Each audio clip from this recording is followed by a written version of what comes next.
قناة جيمي دونسون مستر بيست. فكرة محتوى هذه القناة تحديات ضخمة، جوائز مالية خرافية، ومشاريع خيرية وتشويق كل ثانية بالفيديو مدروسة لتحافظ على اهتمام المشاهد.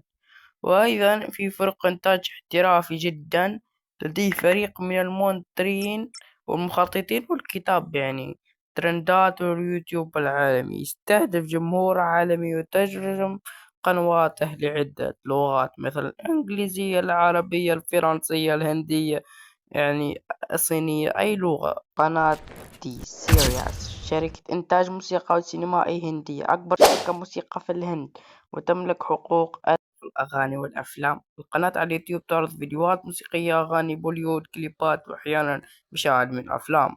سبب شهرتها الضخمة، هذه القناة هي عدد سكان الهند الكبير، أكثر من 1.5 مليار شخص، ومعظمهم يشاهد يوتيوب. بس كان مقطعنا اليوم، إن شاء الله يعجبكم المقطع. لا تنسوا ضغط زر لايك والاشتراك في القناة. شكرا شباب، الله يسعدك. مع 528 مشترك وكذا راح نستمر بنشر في مزيد يعني من الفيديوهات وكذا. وآسف على التأخير، لأنه صراحة شباب يعني كما تعرفون الدراسة يا شباب للأسف يعني.